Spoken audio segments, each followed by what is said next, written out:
देश में कहीं सिलेंडर महंगे होने से लोग परेशान हैं, कहीं समय पर गैस नहीं मिलने की परेशानी चल रही है, कहीं गैस एजेंसियों और गोदामों के बाहर लंबी लाइन लगी है। इसी बीच छत्तीसगढ़ से सामने आया है एलपीजी चोरी का बड़ा खेल। करीब 1.5 करोड़ रुपए की कीमत की गैस चोरी का खुलासा हुआ है। आरोप है कि जब्त किए गए टैंकरों से गैस निकालकर बाजार में बेच दी गई है। नमस्कार, मेरा नाम है दानिश अनवर और आप द लेंस देख रहे हैं।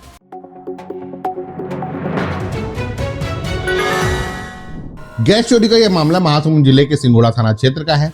राजधानी से करीब 200 किलोमीटर दूर छत्तीसगढ़ ओडिशा बॉर्डर पर सिंघोड़ा है। दिसंबर 2025 में पुलिस ने 6 एलपीजी कैप्सूल ट्रक जब्त किए थे। इन ट्रकों में करीब 90 मीट्रिक टन गैस भरी हुई थी। दस्तावेज नहीं मिलने पर पुलिस ने सभी गाड़ियों को कब्जे में ले लिया था। बाद में सुरक्षा कारणों से जिला प्रशासन ने इन टैंकरों को सुरक्षित रखने के लिए ठाकुर पेट्रोकेमिकल्स को सौंप दिया।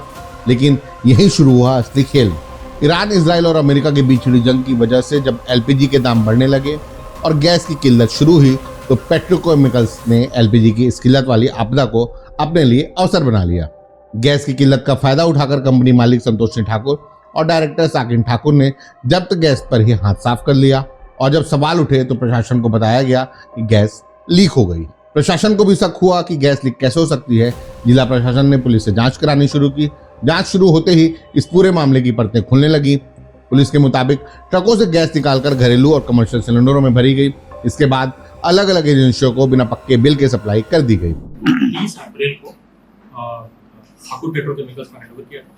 ठाकुर पेट्रोकेमिकल्स 30 तारीख को हैंडओवर ले जाकर अपने प्लांट के बाहर पार्किंग में कैप्सूल्स को रखा था। उसके बाद 30 तारीख से 8 तारीख के बीच क्रमशः 31 तारीख को 2 कैप्सूल खाली किए, 1 तारीख अप्रैल को 1 खाली किए, 3 तारीख को 1 और 5 तारीख को 2, टोटल 6 कैप्सूल्स के लगभग 90 से 92 टन मीट्रिक टन, जो कि 92,000 किलो होता है, गैस का गबन किया गया। उसका आपराधिक न्यास किया गया और उसको निकाल के अपने बुलेट में रखा गया। और उसके बाद जब हैंडओवर की बात हुई तो उसे इन सभी कैप्सूल्स का वजन करा के 8 तारीख को खाली करने के बाद प्रशासन को ये सूचना दिया गया कि कैप्सूल सारी खाली। तो इसके अपराध दर्ज करके हमने विवेचना की है। विवेचना में हमें ये पता चला है कि ठाकुर पेट्रोकेमिकल्स के 2 मालिक, उसके प्लांट मैनेजर, 3 आरोपी, सात्विक ठाकुर, संतोष ठाकुर और मैनेजर निखिल वैष्णव, इन तीनों ने और इसके अलावा अन्य जो भी आगे विवेचना में आएंगे, तीनों ने मिलकर आपराधिक षड्यंत्र कर कैप्सूल को खाली किया। कंपनी में 3 दिन तक हमने रेड करके वहाँ पे जांच की है, इंक्वायरी की है। जो हमें कागजात मिले हैं वो बहुत ही इंडिकेटिंग है।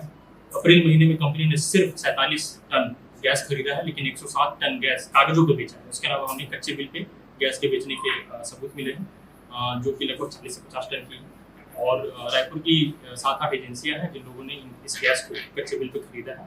तो चोरी के गैस का पूरा काउंटिंग है कि लगभग 90 टन से ज़्यादा गैस को वहाँ पे अवनपुर में चोरी किया गया। चोरी करके उनको रायपुर की विभिन्न एजेंसियों में खपत कराई गई और कच्चे बिजनेस की बिक्री की गई, जिससे कालाबाजारी के सेक्शन, ईसी एक्ट के सेक्शन 7 भी चुकाया गया है। जो कच्चे में उनका व्यापार होता था उसका एक रजिस्टर था और एक चालान था, जिसको लेकर अपराधी फरार है। उसके अलावा गेट पर जो गाड़ी की आवाजाही की रजिस्टर थी उसको लेकर भी अपराधी फरार है।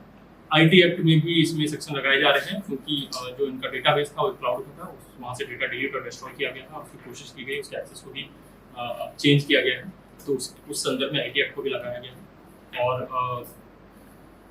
आगे की विवेचना जारी।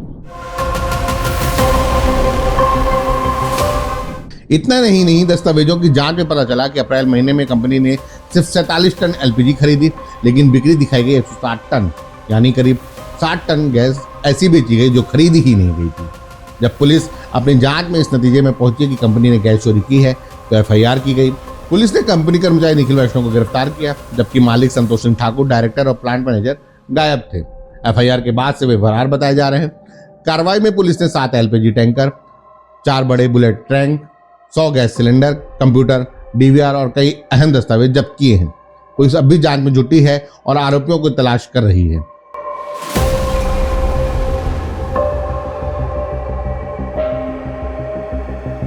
जब आम आदमी सिलेंडर की कीमत और सप्लाई को लेकर परेशान है तो छत्तीसगढ़ में अपराधियों ने आपदा को अवसर बना लिया है। अब सवाल है कि अपनी तरह का क्या सिर्फ यह एक इकलौता मामला है या फिर इस तरह की वारदातों की वजह से गैस की किल्लत हो रही है। क्योंकि प्रशासन बार बार यह दावा कर रहा है कि घरेलू एलपीजी की कोई कमी नहीं है। सवाल यह भी है कि क्या इस संकट के दौर में गैस माफिया सक्रिय हो गए हैं और आम जनता का हक बाजार में बेच रहे हैं। छत्तीसगढ़ का यह मामला सिर्फ गैस चोरी का नहीं, सिस्टम पर बड़ा सवाल है। जब गैस अगर सुरक्षित रखने के नाम पर सौंप दी जाए और वही बाजार में बिक जाए तो फिर जिम्मेदार कौन होगा। अब देखना होगा कि फरार आरोपी कब तक पकड़े जाते हैं और इस खेल में कौन कौन शामिल था। अपनी राय कमेंट कर बताएं। वीडियो अगर पसंद आई हो तो लाइक करें और दूसरों तक जरूर पहुंचाएं। चैनल को सब्सक्राइब करना ना भूलें। ऐसी खबरों के लिए जुड़े रहिए द लेंस के साथ। धन्यवाद। देश दुनिया की रखी खबर हर रोज हर शाम कानो कान सुनते रहें द लेंस पॉडकास्ट। रही अपडेट लेंस के साथ।